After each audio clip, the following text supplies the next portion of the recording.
भारतीय संस्कृति में यज्ञ, योग एवं आयुर्वेद जैसी अमूल्य विद्याएं हैं, जिसका मूल है वेद। इतिहास की ओर दृष्टि डालें तो भगवान राम, भगवान कृष्ण से लेकर राजा महाराजाओं, ग्रामवासियों व अरण्यवासी ऋषियों की कुटियों तक नित्य व नैमित्तिक यज्ञों का प्रचलन देखने को मिलता है।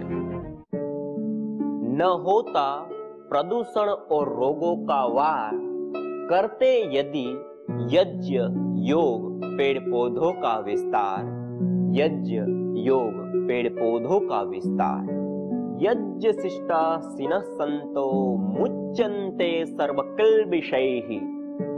भुञ्जते ते त्वघं पापा ये पचन्त्यात्मकारण। अर्थात जो यज्ञ शेष बचे हुए अन्न का पान करते हैं, प्रसाद को प्राप्त करते हैं, प्रसाद को ग्रहण करते हैं, वह मुच्यन्ते सर्वकिल्बिषैः, सभी प्रकार के पापों से, दोषों से मुक्त हो जाते हैं। भुञ्जते तु त्वघं पापा ये पचन्ति आत्मकारणा, जो केवल अपने पेट की आपूर्ति के लिए अन्न को पकाते हैं, वह अन्न नहीं अपितु पापी लोग पाप का भोग कर रहे हैं। कृषिश्च में यज्ञेन कल्पताम, कहा कि हमारी कृषि यज्ञ के द्वारा भावित हो। और यज्ञ से द्वारा भावित कृषि के अंदर अनेक प्रकार, इसमें आपका एक सत्र आएगा एक दिन पूरा, जिसमें पतंजलि ने जितने भी रिसर्च के ऊपर कार्य किए हैं उसमें बहुत गहन और बहुत बड़े रिजल्ट सामने आए हैं यज्ञ कृषि के ऊपर। एक पूरा आपका सत्र ही होने वाला है यज्ञ कृषि के ऊपर, एक पूरा आपका सत्र ही होने वाला है वृष्टि यज्ञ के ऊपर, कि क्या यज्ञ होता है, किस प्रकार से होता है, उसका क्या क्या लाभ होते हैं और किस प्रकार से किया जाता है और उसकी क्या महत्ता होती है। इसी प्रकार आपका एक पूरा सत्र ही विशेष साइंटिफिक वैलिडेशन के ऊपर होने वाला है, और अलग अलग अलग, और इसमें बड़े बड़े साइंटिस्ट भी आने वाले हैं, बड़े बड़े विद्वान भी आने वाले हैं, और आपके सामने इस पूरे के पूरे शिविर में आप देखेंगे पूरा होगा तब तक आपका मन मस्तिष्क ऐसे ज्ञान से लदा हुआ होगा, आपको आनंद आ जाएगा कि ये शिविर के अंदर क्या एक विशेष हमारी भारतीय संस्कृति का जो ज्ञान विज्ञान है उसकी आपको एक झलक देखने को मिलेगी, उसको अपनाने का एक अवसर मिलेगा। ये हमने हवन किया। हवन के बाद थोड़ी सी मात्रा में गुगुल आदि औषधियों को लेते हैं और अंगारों के ऊपर थोड़ा रख देते हैं। इस अंगारों को कहते हैं ब्रह्माग्नि, और उसके ऊपर थोड़ी सी मात्रा में से गुगुल आदि औषधियों को रख करके, और उसकी कितनी मधुर खुशबू आती है। इसके अंदर ग्वाइकोल, मेथोनोमाइल, बोर्नियोल, थोजोन, गुगुलस्टेरोल, ऐसे कंपोनेंट्स होते हैं जब अंगारों के ऊपर। और ये जो धुनी होती है, ये धुनी प्रदूषण नहीं है, ये धुनी जीवंतता है, ये धुनी हमें स्वास्थ्य देती है, आरोग्य देती है, ये धुनी हमें मानसिक शांति देती है, ये धुनी हमारे हार्मोन्स का बैलेंस करती है, ये धुनी हमारे न्यूरोकेमिकल्स को बैलेंस करती है। बहुत विशेष चीज है, आगे हम इसका साइंटिफिक रूप से भी देखेंगे। तो ऐसे थोड़ा सा अग्नि के ऊपर डाल करके हल्की धुनी करा और उसमें प्राणायाम आदि किया। देखिए, सबसे पहले हवन करने के लिए जब हम तैयार होते हैं तो सबसे पहले चाहिए हमारी मनो अनुकूलता, हमारे अंदर मन में श्रद्धा हो, भाव हो, विवेक हो, और उसके साथ हम प्रवृत्त हो। दूसरा, जहां पर हम हवन करते हैं वहां पहले से साफ सुथरा थोड़ा कर ले, झाड़ू पोछा आदि लगा करके साफ सुथरी जगह पर करें। दूसरा, बहुत सारे लोगों को मन में ऐसा होता है कि घर के अंदर करें या घर के बाहर करें। घर के अंदर करेंगे तो घर काला होगा तो घर, देखिए, दो प्रकार का धुआं होता है, एक होता है पोल्यूशन और एक होता है जीवन देने वाला धुआं। ये यज्ञ का जो धूम्र है वो धूम्र इतना नहीं होता है कि पूरा पोल्यूशन हो, ये अच्छा धुआं है, ये घर के अंदर होना चाहिए। यहां तक कि हमारे वैदिक भारतीय परंपरा में तो कहा जाता है कि जिस घर की छत, पहले जो साधु संत महात्मा प्रवास के लिए निकलते थे तो जिस पुरोहित या याजी के घर पे जहां पर जाते हैं, जिनकी वहां रुकते हैं, यदि उनके घर की छत काली नहीं है, उसको पहले देखें, घर की छत काली है तो उनके वहां ठहरते थे, वो याज्ञिक है। और यदि उनकी घर की छत काली नहीं है तो उनके घर में रहता। और मैंने अभी थोड़ी देर पहले बताया ना, स्मशान तुल्यानि गृहाणि तानि, जिस घर में स्वाहा स्वधाकार यज्ञ याग आदि नहीं होते, वेद मंत्र की ध्वनि गुंजायमान नहीं होती, वो घर कहाँ स्वर्ग। वहां पर तो दुख है, क्लेश है, रोग है, कष्ट है, बाधाएं है, पीड़ाएं है, मानसिक क्लेश है, आपस में झगड़ा है, आपस में मनमुटाव है, कहाँ, बहुत दूर है सुख से। इसलिए तो उसको नर्क के समान, स्मशान के तुल्य कह दिया। तो इसलिए उससे बचने के लिए घर में यज्ञ किया जाता है। घर में देव यज्ञ, जो बड़े याग करते हैं उसको बाहर किया जाता है, लेकिन जो देव यज्ञ होता है उसमें मुख्य रूप से 16 आहुतियां और कुछ गायत्री मंत्र, महामृत्युंजय मंत्र आदि की कुछ विशेष आहुतियां दिख रही है। 40-50 आहुतियां होती है, छोटा सा यज्ञ होता है। और छोटी छोटी, जैसे हमने अभी स्टिक लगाई थी, 3 स्टिक लगी ऐसी छोटी छोटी, 3 स्टिक में 2-2 टुकड़े करके और 3 लगा दिए, बस उतने में यज्ञ हो गया। थोड़ा सा घी चाहिए, 25 ग्राम 50 ग्राम, थोड़ी सी 50 ग्राम सामग्री, 50 ग्राम घी और थोड़ा सा समिधा, बस उतने में ये हमारा हवन आराम से हो जाता है। उतने से धुएं से घर पहले तो काला नहीं होता है। दूसरा, हवन का पूर्ण लाभ आपको और अपने परिवार को उठाना है तो घर के अंदर करना चाहिए, साफ सुथरा करके वहां करना चाहिए। बैठने के लिए कुछ आसन आदि ले ले जिसमें आप सुखपूर्वक आनंद से बैठ सके। हाथ आदि पहुंचने के लिए कुछ नेपकिन आदि अपने पास, घर में कुछ ऐसा नेपकिन, तौलिया आदि जो हैंड नेपकिन आते हैं छोटे छोटे, उसको आप अवश्य रखें। इसके अलावा गाय का घी एक मुख्य हविर द्रव्य है, और वो गाय का घी अधिक गर्म नहीं होना चाहिए, तेज गर्म, और जमा हुआ भी नहीं होना चाहिए, पिघला हुआ होना चाहिए। जमा भी नहीं चाहिए, बहुत तेज गर्म भी नहीं चाहिए, नॉर्मल पिघला हुआ घी जो होता है वो घी का हम यज्ञ के लिए, इसलिए इसको कहते हैं आज्य। हवन के लिए जो घी प्रयोग किया जाता है उसको कहते हैं आज्य। आज्य माने पिघला हुआ घृत, उसका हम प्रयोग करते हैं। तो उस प्रकार का इसको कहते हैं तपा हुआ या हतप या गुनगुना घी, ऐसा समझ सकते हैं। तो कोसा, अलग अलग भाषाओं में अलग अलग शब्द है, तो ऐसा थोड़ा सा घी।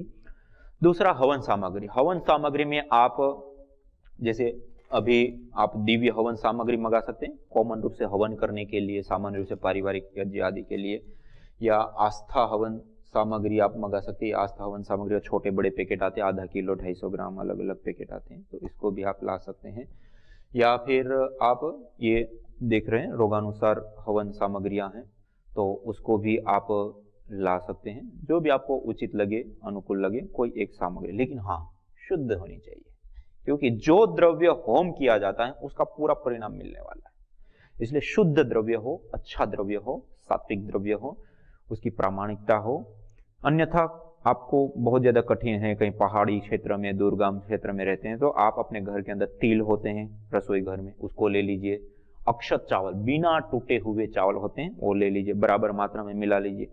उसमें बहुत थोड़ी मात्रा में जौ हो तो वो मिला सकते हैं, ना मिलाए तब भी चलेगा, इतना ही बहुत। तिल भी अपने आप में एक पूर्ण आहुति है, चावल भी अपने आप में एक पूर्ण आहुति है, उसकी भी आप आहुति दें, या इन दोनों को मिक्स करके दे सकते हैं। जौ थोड़ा बहुत मात्रा में उसमें आप मिला सकते हैं, थोड़ी सी मिश्री मिला सकते हैं, या इस प्रकार से अपने घर के अंदर ही आप ये बना सकते हैं। और विशेष सामग्री बनाने के लिए अपने घर की मसालादानी को खोलिए, उसमें आपको तेजपत्ता मिलेगा, फिर लौंग मिलेगी, दालचीनी मिलेगी, तो ये कुछ कुछ थोड़ा थोड़ा वो भी आप मिला सकते हैं और अपने घर के अंदर भी बना सकते हैं। ऐसा कुछ नहीं है कि बाजार से ही लाना जरूरी है।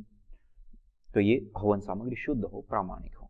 दूसरा, सामग्री और घी के बाद है समिधा। समिधा जैसे मैंने आपको बताया, पीपल, बरगद, गुलर, पलास, समी, मदार, अपामार्ग, गाय के गोबर की स्टिक, इसमें से कोई भी एक को ले लिया। तो ये समिधाओं के रूप में आपको बता दें, तो इसमें से कोई एक समिधा को आप ले लीजिए, ये अत्यंत आवश्यक। इसके अलावा ऐसे छोटे छोटे आचमन प्लेट, आचमन कटोरी और आचमन चम्मच। आप ज्यादा लोग बैठते हैं तो ज्यादा, वरना फिर 1 या 2 बहुत है।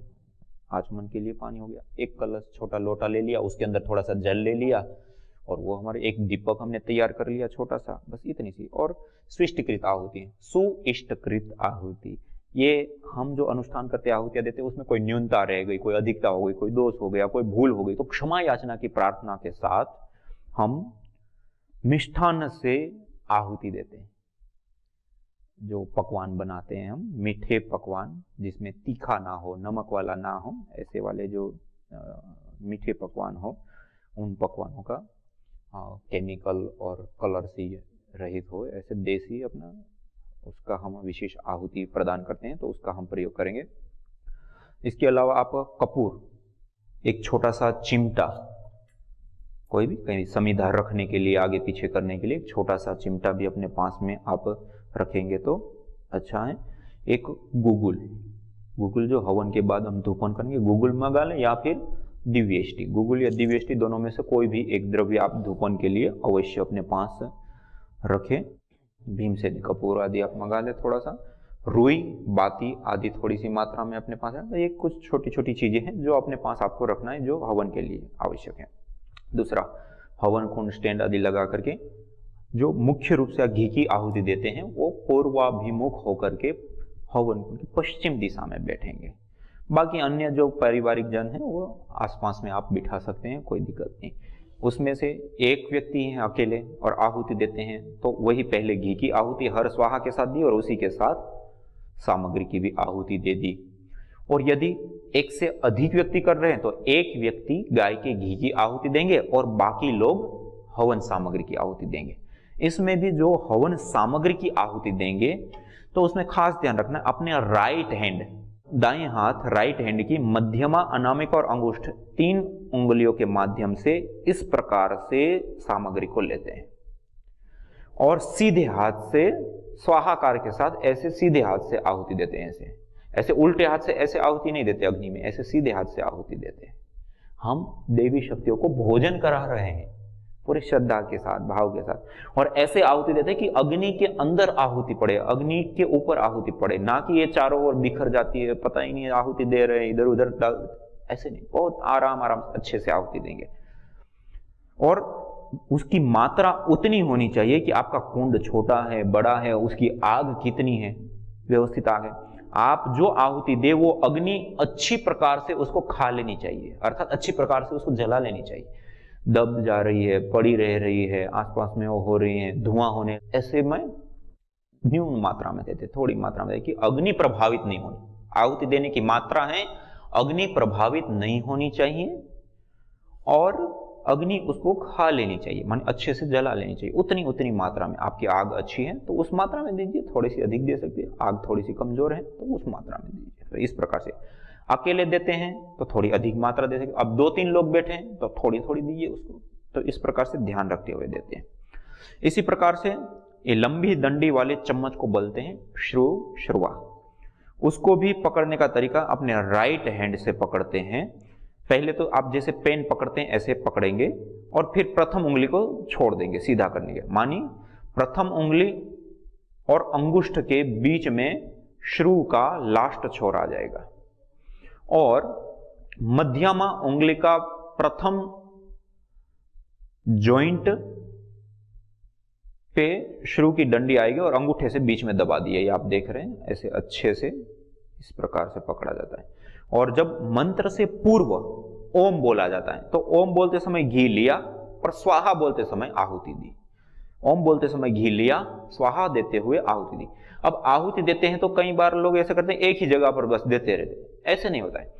अग्नि को देखा जाता है, समिधा कैसे रखी हुई है, कहाँ आवश्यकता है, कहाँ आवश्यकता नहीं है, घी नीचे नहीं चले जाना चाहिए, उस प्रकार से अलग अलग स्थानों पे आवश्यकता के अनुसार ध्यान रखते हुए हमें आहुति देनी चाहिए।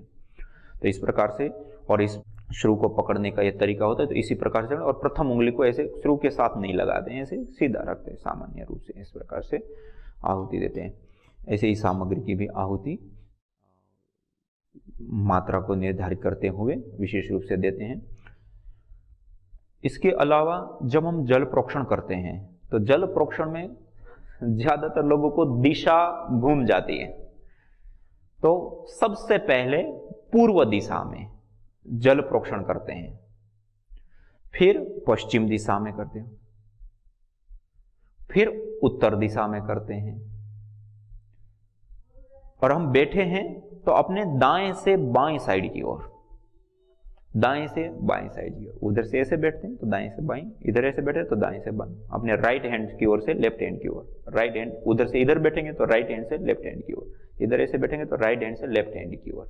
इस प्रकार से चारों ओर, पहले तीनों ओर आहुति होती है, चौथी बार जब मंत्र का उच्चारण करते तो ईशान कोण, ईशान कोण मानी पूर्व दिशा और उत्तर दिशा, इसका जो कोण होता है, पूर्व जिधर से सूर्य निकलता है और उत्तर उनका जो कोण होता है उसको कहते हैं ईशान कोण। उस ईशान कोण में ही कलश की स्थापना करते हैं और दीपक प्रज्वलित करने के बाद दीपक को भी उसी कोण के ऊपर स्थापित करते हैं और वहां से प्रारंभ करते हुए परिक्रमा क्रम से वेदी के चारों दिशाओं में जल प्रोक्षण करा जाता है। तो इस प्रकार से ही 2 बार जल प्रोक्षण की जो प्रक्रिया होती है मंत्र पाठ पूर्वक, उसको हम इस प्रकार से संपन्न करेंगे और बहुत ही अच्छे श्रद्धा भाव भक्ति के साथ इसको हम आगे सीखेंगे। और परमपिता परमात्मा से हम प्रार्थना करते हैं, मई ये वास्तु मई से तुम, हे प्रभु, हम जो ये सीख रहे हैं, जान रहे हैं, बोल रहे हैं, जो सुन रहे हैं, वो हमारे अंदर समा जाए, हमारा अंगीभूत हो जाए, हमारा स्वरूप वो बन जाए, ज्ञान रूप स्वरूप। तो इसी प्रार्थना के साथ प्रभु से प्रार्थना करते हुए और आप सभी योगी भाई बहनों को मैं प्रणाम करता हूँ, नमन करता हूँ, वंदन करता हूँ। ओम द्योः शान्तिरन्तरिक्षं शान्तिः, पृथिवी शान्तिरापः शान्तिरौषधयः शान्तिः, वनस्पतयः शान्तिर्विश्वे देवा शान्तिर्ब्रह्म शान्तिः, सर्वगं शान्ति शान्तिरेव शान्तिः, सामा शान्तिरेधि। ओम शांति शांति शांति। ओम सभी को सादर नमस्ते, प्रणाम। ओम। सामग्री के लिए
सकते हैं और टूटे हुए ना हो।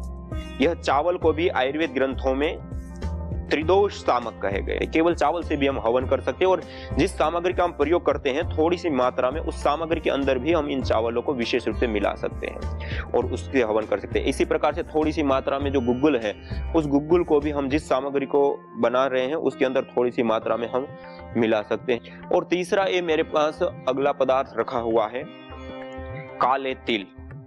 ये आप देख रहे हैं, काले तिल कई सारे प्रकार के पोषक द्रव्यों से युक्त होते हैं और इसके अंदर विशेष तेल पाया जाता है।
यज्ञ अस्थमा से लेकर कैंसर जैसे जानलेवा रोगों से बचाने के साथ ही तनाव, अनिद्रा व अवसाद आदि मानसिक रोगों को दूर कर शांति व सौमनस्य प्रदान करता है।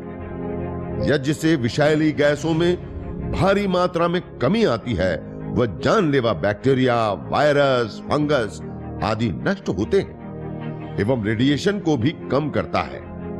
यज्ञ भूमि की उर्वरा शक्ति एवं फसलों में एक्टिव कंपाउंड को बढ़ाता है तथा रोगों की रोकथाम भी करता है। यज्ञ कृषि से उत्पन्न अन्न, फल आदि उत्तम पोषक तत्वों से युक्त एवं स्वादिष्ट होते हैं। यज्ञ उत्तम वर्षा करने वाला तथा जलाशयों का शोधन करने वाला होता है। यज्ञ जड़ एवं चेतन दोनों में सात्विकता का संचार करता है। यज्ञ जहां भौतिक ऐश्वर्य एवं पुण्यों को प्रदान करता है, वहीं आध्यात्मिक जीवन में मानवीय चेतना का उत्कर्ष करके अतिमानस चेतना की ओर अग्रसर करता है।